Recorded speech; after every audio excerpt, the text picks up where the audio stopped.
think it hurts? Hurts? I could feel Savathun behind my eyes when she reached into my mind. What do you think these Hive feel when we reach into theirs? I also find the Scion's methods unsettling, but they can uncover Savathun's plans more efficiently than I ever could. Better to just put them out of their misery. Title believes these Hive might hold deeper secrets. Do not make the mistake of thinking these things deserve your sympathy. Even though they have the light.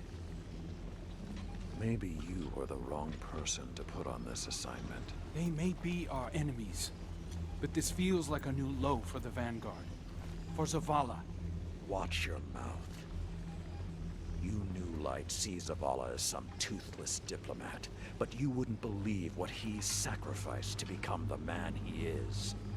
Someone who will make the hard choice, and make sure his people understand why.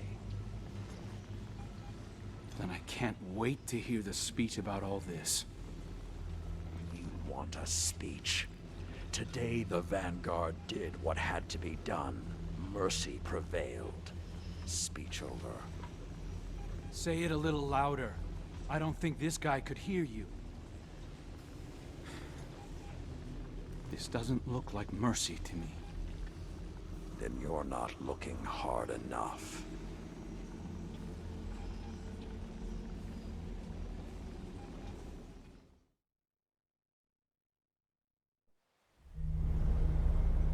Long ago, even before there was a last city, I was deep on patrol in the old forest when a local villager sought me out.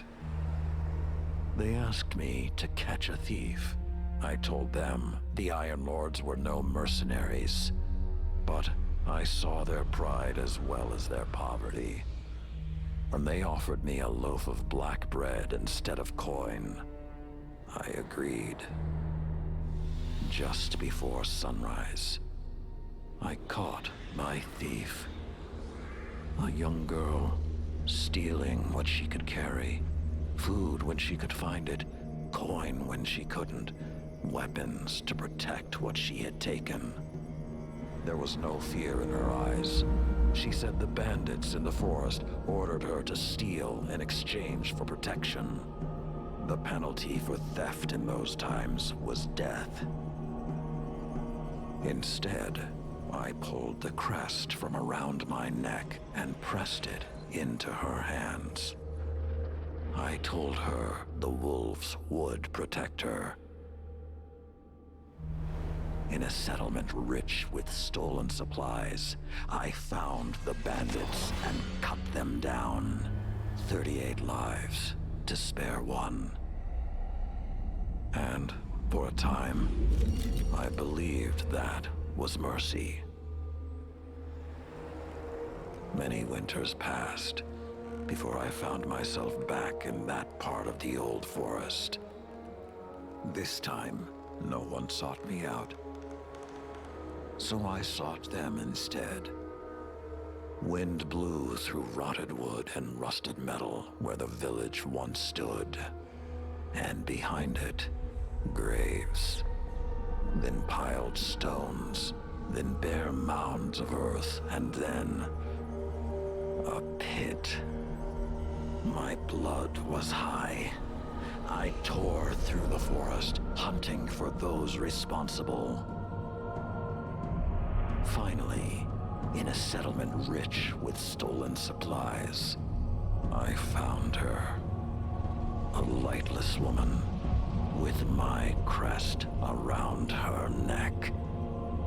There was no fear in her eyes. She spoke plainly. When the villagers could no longer tithe, her wolves no longer protected them. She bled them dry, and when they had no more to give, she sent in her men, unleashed her wolves. Mercy to an enemy cannot come at the cost of mercy for their victims. The right path isn't always easy to find. But once you do, the only question is whether you're strong enough to walk it.